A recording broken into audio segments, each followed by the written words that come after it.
Vamos trazer o Nasser, que ele já está aí, subir na canoa e colocar essa questão do Bolsonaro para o Nasser falar. Eu queria ouvir dele, inclusive do ponto de vista da... Bom dia, professor. Boa tarde, professor. Sempre bom tê-lo aqui. Antes de mais nada, expressar nossa total solidariedade e apoio à sua luta em defesa da democracia e da paz, né? Que sempre foi o seu discurso aqui. A gente lhe recebe há alguns anos já e nunca ouviu da sua boca nada que seja antissemita ou preconceituoso em relação aos judeus ou ao povo de Israel. E isso que estão fazendo com você, Nasser, eu espero que a mantenedora da PUC tenha juízo, né, e nessa avaliação dessas acusações bizarras, depois você vai falar disso, né, é uma injustiça brutal e que não condiz com a tua história de vida, com a tua história de intelectual. Tá, Nasser? Queria deixar isso aqui claro, não sei, pelo menos em meu nome, e acho que em nome de toda a redação da Fórum. E vou dizer mais, acho que em nome de quase todos os jornalistas que um dia te entrevistaram. Obrigado. Força aí. Olha só, Nasser, eu queria te ouvir sobre essa questão do Bolsonaro e as implicações internacionais dessa denúncia do golpe, porque,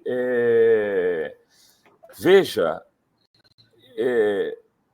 o que significa isso para a política externa brasileira?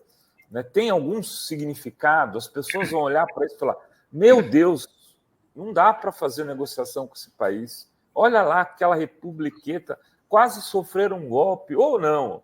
Hoje em dia isso virou carne de vaca. O carne de vaca não é uma coisa popular hoje em dia. Nem banana. Ontem eu fui com o negócio da banana que eu falei, Nasser. E ontem eu fiz foto aqui, estou com a foto aqui. R$10 a banana aqui no mercadinho do lado de casa. R$10 a dúzia de banana. A orgânica está mais barata que eu compro aqui no Instituto aqui em São Paulo, também mais barato. Do lado de casa, 10 conto. Essa história do golpe, né? Não só sobre isso, sempre é aquela coisa do copo meio cheio, meio vazio. Né? De um lado é o que você falou, sem dúvida nenhuma, e eu destacaria mais do que tudo nessas últimas revelações, isso não é um detalhe, é o uso, né, assim, sistemático, deliberado, planejado do aparelho de Estado. Né? Porque até então parecia algumas pessoas, né, individualmente no Estado, com conexões fora. Né? Mas isso é feito com um aparelho de Estado. Né? Quer dizer, aquilo, aspas, eu acho a palavra meio coisa, mas autogolpe. Né? O que o Fujimori fez, né? No Peru. Então, de um lado, isso é mais preocupante. Por outro lado, nós também não podemos perder a perspectiva de que não houve. E não houve porque teve resistência. E não houve porque esse pessoal, alguns golpistas, mas mais inteligentes que o golpista. Aí a gente divide golpista burro e golpista inteligente. Né? Então, no linguajar do marxismo, mas tem toda, é a correlação de forças. Então, quando esses golpistas mais inteligentes, alto comando, viu que na correlação de forças a coisa não ia adiante, na correlação de forças internamente e internacionalmente, eles não compraram isso. Né?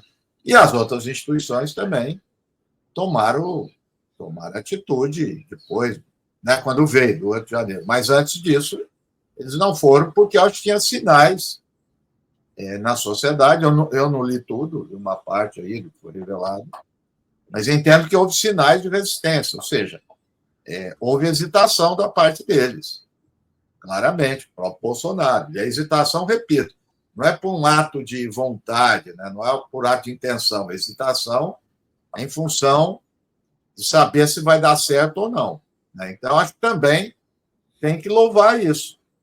O papel de vocês, da mídia, principalmente a mídia alternativa, o papel dos movimentos sociais, do judiciário. Acho que não podemos jogar isso fora também. Acho que houve uma resistência importante. Coisa que, se não houvesse, durante, inclusive, os 4 anos do Bolsonaro, todo mundo ficou aqui lutando, né? Então, se não houvesse isso também, eles passariam por cima de tudo, né?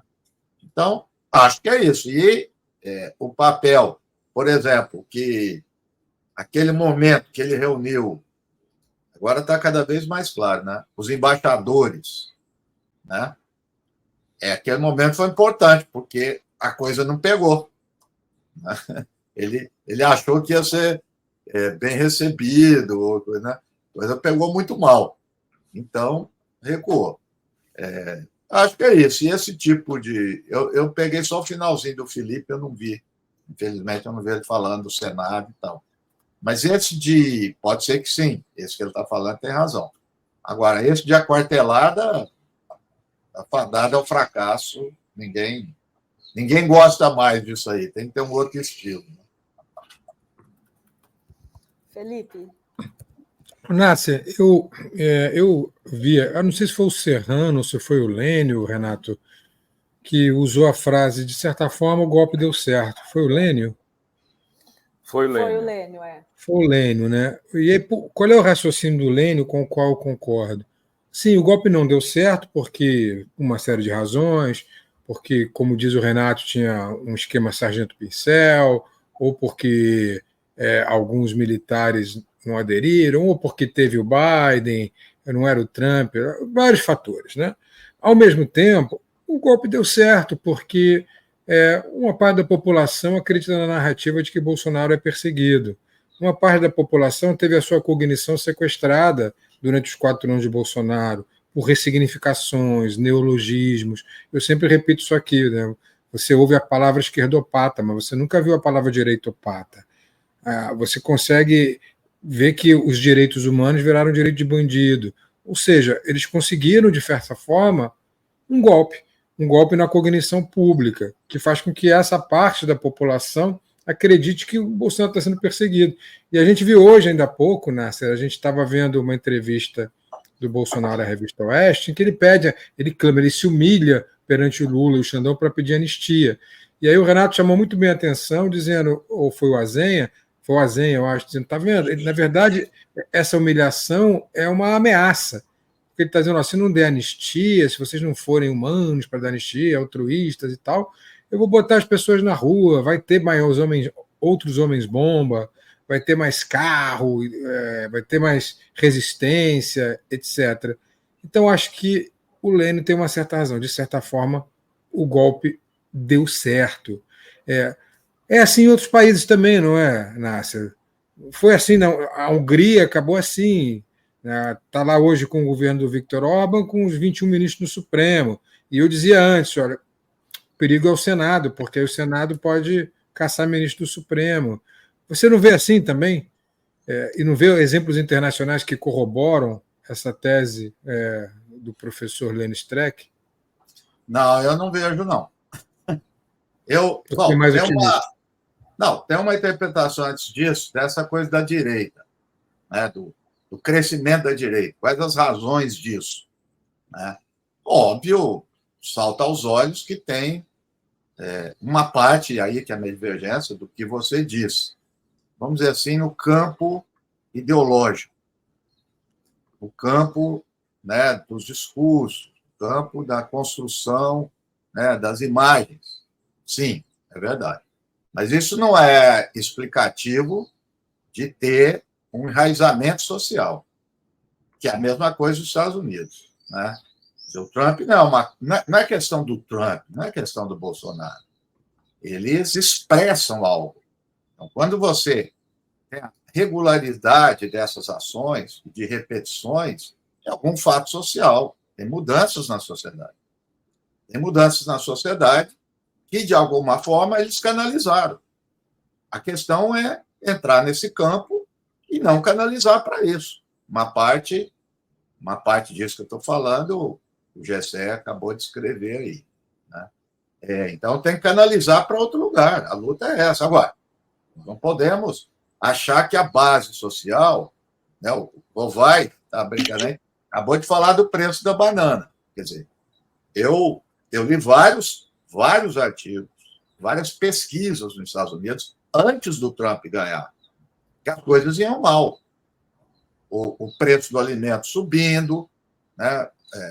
O preço da Seguridade Social, que é a promessa dos democratas, e não chegou.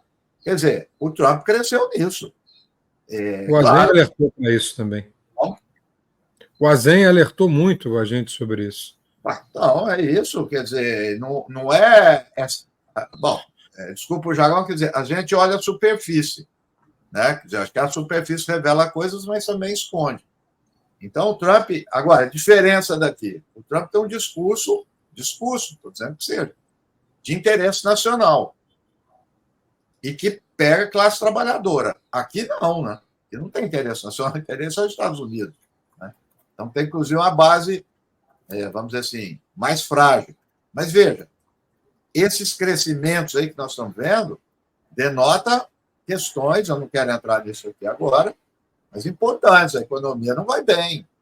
Quer dizer, as coisas não vão bem do jeito que a gente esperava. Não estou ocupando Lula de jeito nenhum, tem outra postura, não é isso. Não estou nessa, ficar culpando Lula. Mas é fato, nós não podemos esconder os fatos. Né? Então, não tem... na medida que esses fatos mudam, né, uma base dessa, ela se descola. Então, por exemplo, o que você falou é uma base mais fixa da extrema-direita. Essa não muda com condições sociais nenhum. Agora, a outra, de voto, tudo muda. Aí que eu acho que está o ponto. Então, não podemos descuidar disso. Então, eu acho que eu tenho valorizado. Eu acho que tem um... Não estou dizendo o que você falou, nem do Lênio, que eu não li. Tá? Não é sobre isso. Mas eu acho que tem um ar assim, meio de negativismo, né? Quase niilismo. Eu nunca me identifiquei com isso. Eu sempre na luta e sempre a ideia que está vencendo, que vai vencer, que luta, que não há uma coisa, entendeu? Inelutável e tal. Poxa, vamos olhar para o outro lado. Quando é que houve na história do Brasil generais na situação que nós estamos? Vai dizer, muitos ficaram de fora. Com certeza, mas nunca teve isso. Verdade.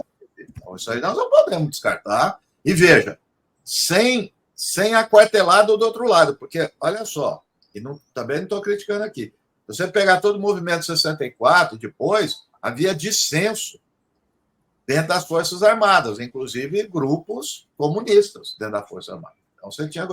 Hoje não tem nas Forças Armadas, e mesmo assim segurou. Quer dizer, o outro lado não tem os meios da violência à disposição. É o meio de legitimidade. Né? E aí eu acho que o papel do Lula, em torno do Lula, né?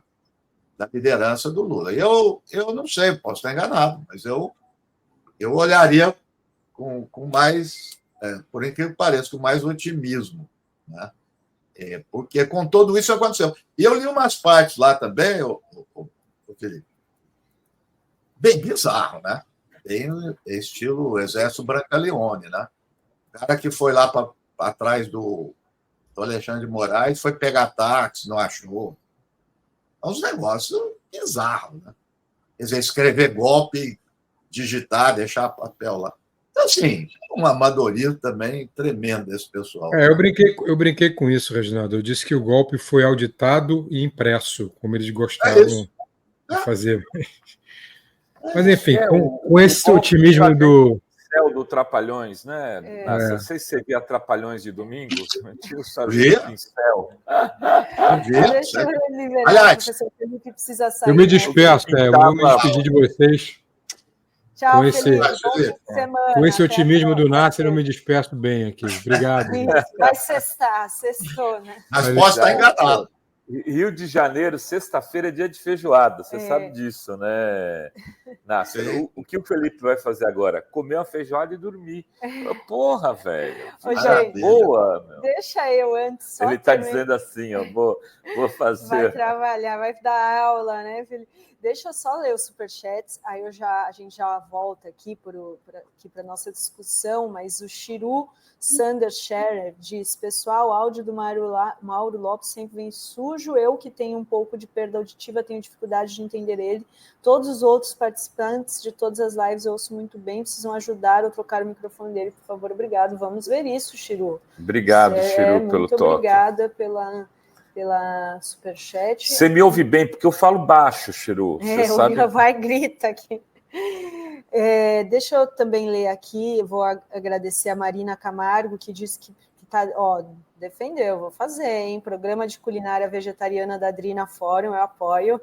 Não, só apoio se tiver uma participação do Nácer para comida árabe. Olha, o meu hummus, meu babaganushi são maravilhosos, hein? Agora, o Nácer só faz papinha. Só papinha. Nada, o Antônio come isso tudo. Ele come babaganucho, carneiro. Mesmo? Tá mandando ver quibe. Quibe cru. Come tudo. A Márcia Silveira diz: não prescreve assim, não é simples assim sobre o Bolsonaro fazer 70 anos no ano que vem, né? Se prescreve, também não é assim tão automático, não. O Carlyle diz: já recebi 2 livros da Fórum e ajudei com o Ato 18 3 vezes. Rovai, gosto quando você pronuncia o editorial do Fórum. O editorial do Fórum. E o Daniel Costa diz: os graves ilícitos eleitorais de Tarcísio e Marçal estão caindo no esquecimento e podem custar caro em 2026 se esses bandidos continuarem elegíveis. Pois é, o Marçal que colocou lá, né, laudo falso contra o Boulos, né, que ele ficou por isso mesmo, né? E o Tarcísio interferindo, né, nos últimos dias, né, no último dia da eleição, dizendo que o PCC, né, tinha informação de dentro de que o PCC ia votar no Boulos, né? Isso precisa ser, né, cadê a justiça eleitoral? E a Solange Cândido dizendo: às vezes penso que o Supremo quer a fuga dele, porque não vai decretar a prisão preventiva, né? E o Daniel estava bravo que eu não tinha lido o superchat, eu li, olha aí, aqui às vezes demora um pouquinho, porque a gente está aqui conversando, mas eu leio todos sim. E eu queria fazer uma pergunta para o Nácer. Nácer, a gente traz hoje o destaque da edição, uma mensagem chocante, de horror, que os militares trocaram no planejamento do golpe em novembro de 2022, onde eles dizem que eles estão planejando CPG sem aparelhos, que significa, segundo a Polícia Federal, Campo de Prisioneiros de Guerra. E aí o tenente-coronel Rafael Martins de Oliveira responde: Auschwitz, ou seja, dando a entender que eles queriam implementar no pós-golpe campos de concentração para prender os adversários políticos, né, que eles... E como que você vê essa declaração e ainda sendo acusado aí de antissemita, sendo que os militares estão prevendo Auschwitz, e o Bolsonaro se reunia com deputada neta de ministro de Hitler, tinha ministro fazendo alusão a discurso de Goebbels. Como que você vê isso? Sendo que o Bolsonaro se reuniu com o pessoal no Clube Hebraica, fez campanha e saiu aplaudidíssimo. Olha, isso daí é um grande equívoco criado pelo seguinte. Eu vou começar pelo seguinte fato. O Netanyahu e boa parte do seu governo são aliados, foi citado aqui, do Orbán e de boa parte dos fascistas do leste europeu, que são todos antissemitas. Então, porque aí já mais uma variável. É antissemita, mas é aliado de Israel, do Estado de Israel, né? Da política do Estado de Israel, das alianças do Estado de Israel. E da mesma forma, ao inverso, quer dizer, a esquerda, e no qual me incluo, que é antisionista, ou seja, critica o Estado de Israel, né? E não tem absolutamente nada a ver com a negação da existência do povo judeu, né? São sinais trocados. O outro quer a extinção do povo judeu e apoia o Estado de Israel por conveniência política, né? E o outro é contra o Estado de Israel. Então, nesta reunião hebraica, quem é que estava? Era judeu que estava? Caiado, Tarcísio, e, aliás, tinha um descendente de árabe. Do PSD, manda chuva aí. Kassab. Por quê? E aí volta para a política. As elites árabes sempre apoiaram Israel. E apoiam Israel. Sempre apoiaram. Não tem nada de árabe e judeu aí, não. Então, a gente sabe, por trás dessas camadas, esconde essa coisa. Então, a questão já batida de confundir antisionismo com antissemitismo é para desarmar qualquer tipo de crítica. Entendeu? Então, por exemplo, eu já posso entrar aqui no assunto. O dia que eu fui lá ouvido na PUC, depois de 1 hora eu falei para a advogada, muito, muito educada, muito solícita, eu falei, olha como eles conseguem, nós estamos falando aqui 1 hora sobre antisionismo, antissemitismo, frases, vírgulas, slogans. Enquanto nós estamos falando, já deve ter morrido, que é a média, 15 pessoas em Gaza, e sendo 70% de mulheres e crianças. Então, concordando, sem entrar no conceito, se é genocídio ou não, eu acho que é, mas, enfim, tem um fato, isso é inegável, está morrendo gente, e bastante, de fome, de morte violenta, não sei o quê, a gente não discute isso. Está vendo como é que eles são? Quer dizer, que essa tática é boa, né? Para alguns pegam, desvia dos temas importantes e ficam com questões nominais, né? Com questões. O meu advogado falou assim, que é um amigo meu, falou assim para mim, Reginaldo, isso é discussão linguística. Eu falei, discussão linguística, mas que leva para outros campos. Então é isso, é o que você acabou de citar, os caras têm Auschwitz. Eu espero que a pronunciamento da CONIB, né? O que eles vão dizer? A direita, o Azé sabe mais que nós todos, a extrema-direita americana sempre foi antissemita. Só que, repito, o Estado de Israel começou a ser um instrumento aliado para essas políticas. Né, cara? Então é isso. A pessoa, quando sai na rua com a bandeira de Israel, como já dizem os outros, não é a bandeira do judaísmo. Não é isso. Está com a bandeira de um Estado. De um Estado que usa os meios da violência de forma terrorista e ocupa a terra e expulsa pessoas. Isso é fato. Então é isso, não é a bandeira. O judaísmo é outra coisa. Não tem nada a ver com isso. E como está o teu processo, Nasser? Não, na verdade, tecnicamente não é um processo. A gente não sabia. Aí é que está. Primeiro já começa isso. Eu e o Bruno, aliás, foi convocado eu e o Bruno. O Bruno é judeu. O Bruno é judeu e eu fui ouvido primeiro que ele. E aí é interessante. Quando eles perguntaram para mim, eu falei, o Bruno vem depois, ele é judeu? Pergunta para ele. O que ele acha que é, né? É bizarro, né, o negócio. Mas, enfim, eles mandaram uma convocação abstrata, genérica, sem especificar, para que se tratasse de acusação de antissemitismo. Ponto.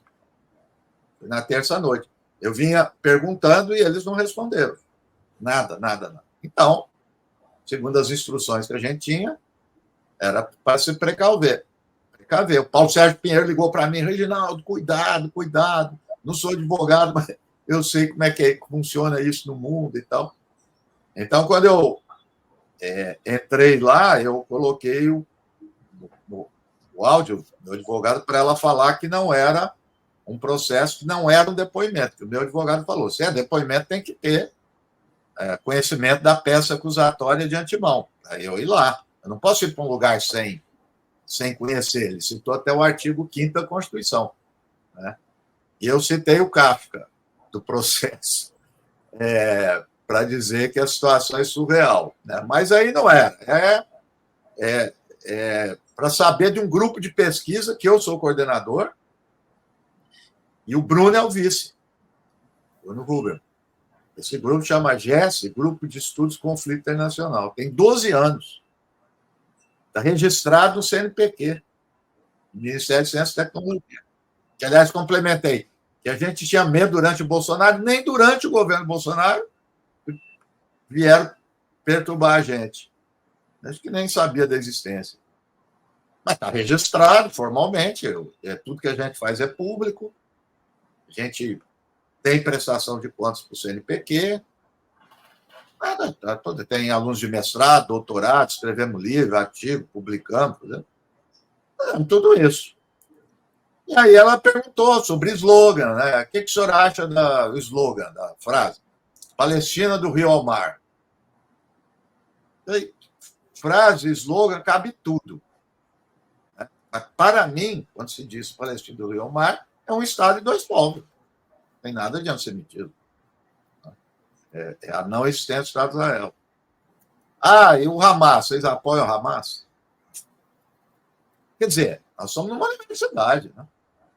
E aí tinha um print que eles mostraram que era uma foto de uns caras do Hamas e uma palestra, uma coisa de um texto de uma aluna nossa. Aí eu falei, tá, e daí? O que está escrito aí? Ela falou, é do Hamas, mas você leu? Não. Mas então, aí eu até disse o seguinte, acho que quem faz direito, eu não sei, eu lembro que tinha, deve ter lido o Emílio Durkheim, da sociologia, que escreveu sobre crime. Então, escrever sobre crime é criminoso. E se for olhar lá, o Hamas é um histórico. O Hamas nasceu não sei o quê. Gente, apartheid. Nós, a Anistia Internacional, a Human Rights Watch, um punhado de governo no mundo, nós estamos juntos. Né? E para coroar tudo, eu citei o Papa. Né? Nós somos Universidade Católica, foi na semana que o Papa mandou investigar genocídio em Gaza, quer dizer, a autoridade máxima, e que o Netanyahu não empregou a palavra, mas quase chamou o Papa de antissemita, porque ele disse que o Papa estava pregando a extinção de Israel. Então, nós somos Universidade Católica, né? Regida pelo Papa, que é pontifícia. Né? Então, é um desnível aí, né, muito grande. Dá dor, né? Como é que é um negócio desse? Enfim, foi isso. E aí, só para completar, meu pai não era, meu pai era comunista, ateu, agnóstico, eu também. Minha mãe é muito católica, minha mãe está com 100 anos, muito. Eu falei para ela, eu não sou, mas eu conheço espírito católico cristão. E para além de esquerda e direita, para além de ser um Estado, 2 Estados, tem a ideia da solidariedade, da fraternidade, né, com as pessoas que estão morrendo. Isso a minha mãe sempre teve. Nunca foi de esquerda, mas teve. Nem isso está tendo aqui, porque nós não estamos conversando sobre isso. Deveria conversar. Não importando o conceito, mas é fato, não é mentira que está tendo um extermínio, para não falar genocídio. A pessoa não quer, tá bom, limpeza, extermínio, está tendo. Isso é fato, não é mentira. E aí, o espírito católico não se pronuncia sobre isso. Fica olhando. Inacreditável. Inacreditável, né? Você perdeu seu tempo para ir ter que falar isso, né? Como se... Não, e, assim, mas antes, e foi acusações de alunos, né? Aí é outra coisa. Como é anônimo, você não consegue saber. É grupo de alunos. Pode ser 2, 4, 10, 20, 30. Não sei. Isso é outra coisa, né? O anonimato é uma coisa de obscurantismo, né? Não é nada. Porque se a pessoa também aparecer, ela pode ser processada por calúnia e difamação. Exato. E o mais, repito aqui, além disso tudo, depois foi o Bruno, perguntar se o nosso grupo tem questão de antissemitismo para um judeu. Então, eu disse para ela, você sabe que tem judeu antisionista? Por que você não usou? Criticar a política de Israel, você agora é antissemita. Tem um grupo de alunos, não sei se são eles, viu? só estou dizendo, mas está no Instagram da PUC. E lá eles falam isso, que criticar o sionismo é criticar os judeus. O Nasser, eu não sei se eu tenho faz um mês passado, né? A gente viu aqueles vídeos chocantes de estudantes da PUC chamando num jogo lá universitário os alunos da USP de cotista, pobre e tal. Isso levantou uma discussão. Você acha que a PUC, a universidade, se elitizou muito e aí tem aí um perfil de estudantes que está ficando muito extremista de direita? Tem uma mudança no perfil do estudante da PUC? Olha, a análise que eu vou fazer, você pode achar até estranho e paradoxal. Eu vou dizer o seguinte: elite sempre foi, ao contrário. O que aconteceu? Com os governos do PT, Lula e Dilma, ProUni mudou o perfil da universidade. Você não via estudante negro em relações internacionais. Durante, sei lá, 7, 8 anos, teve um estudante negro em relação. Direito não tinha. Então, esses cursos mais procurados, relações internacionais, direito, psicologia, tem uma percentual de pró-unista maior. Então, o que eu vejo é que entrou dentro da universidade, eles são bons alunos e têm bom desempenho. Então, isso incomoda. Eu acho que essa é a questão.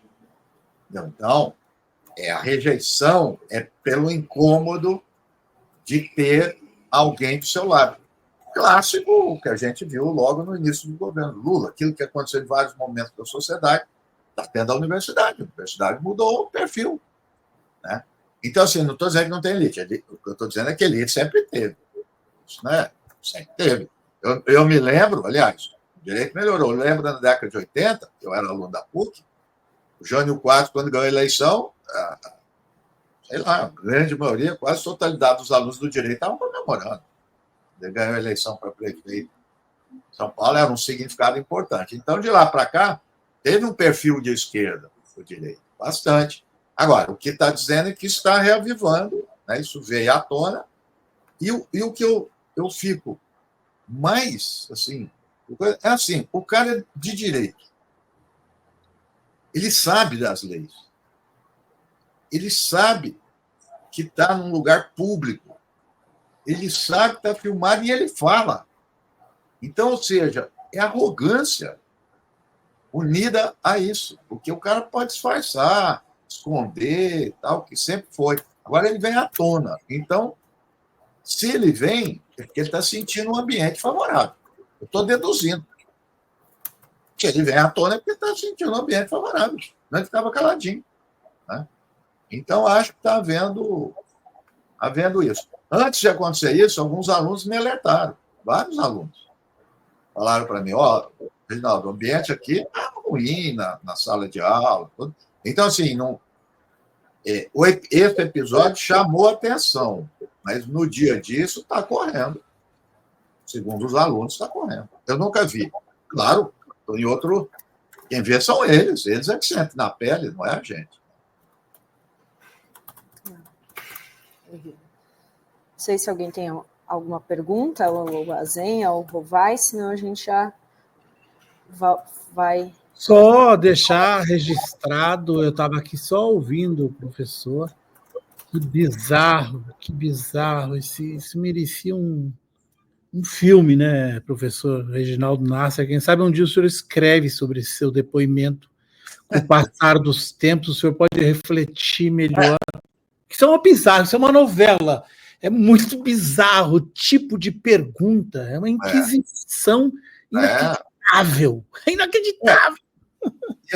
E assim, tudo isso que ela perguntou, eu escrevo. E falo a hora que ela quiser. Entendeu? Agora, só para terminar, não sei se vocês chegaram a ver, teve várias manifestações muito importantes, mas a do Paulo Sérgio Pinheiros foi um soco no estômago. Não sei se vocês leram a carta dele. Ele mandou uma carta para a PUC. Leiam. Por quê? Porque ele tem autoridade de alguém que foi da comissão, que tem um nome, do Dom Paulo Evaristo Arnes, né? que carrega esse nome, ou carregou, agora acho que mais, da PUC, da luta contra a ditadura, direitos humanos, tortura. Ele participou de tudo isso. E o Paulo Sérgio foi de Fernando Henrique, foi da época do Lula e foi da Dilma. E hoje é representante do Brasil na ONU. Ele é uma autoridade internacional. Ele depois a carta, inclusive é muito bonito, porque ele cita que os netos dele foram alunos de Relações Internacionais, foram alunos meus e do Bruno. E que ele ficou muito contente com isso, né? de ter esse tema dessa discussão. Então, ele diz lá que a universidade, em vez de louvar alguém que está discutindo um tema, que é no jargão é chamado crime dos crimes, o jargão internacional, que é o genocídio, vai perturbar o que os professores estão falando. Então, ele fez uma carta muito, muito forte. Né? O professor também, diretor da FEFELESH da USP, enviou um e-mail, né? Ele se identificando como judeu, professor, e não concordava absolutamente com essa forma que ele vinha tratando antissemitismo. Isso é. Agora, coisa que mais me espantou, alguém me disse que eu falei, não quero nem ver. O Dallagnol defendendo a liberdade de expressão, ele viu e disse que era a coisa. Mas para dizer que assim, até por vezes une por diferentes motivos, é óbvio, a gente sabe disso. Junta todo mundo, mas atinge o âmago, né, da universidade, né, que é a liberdade de cátedra, né? Isso aí. Quando alguém fala algo, então não tem um fato, não tem um acontecimento, não tem nada. Absolutamente. Como eu disse, está tudo escrito, o que o Bruno escrevendo está aí. A tese do Bruno sobre Jerusalém foi premiada melhor do Brasil em 2021, pela Associação Brasileira de Relações Internacionais. E, ou seja, se tiver antissemitismo, nós somos cheios de cúmplices no Brasil, revistas. Revistas. Há um mês e meio eu escrevi eu e a minha aluna, uma aluna minha, uma colega, para o jornal da SBPC, Sociedade Brasileira da Ciência. Escrevi para o jornal lá. Ué. Quer dizer, também lá tem antissemitismo.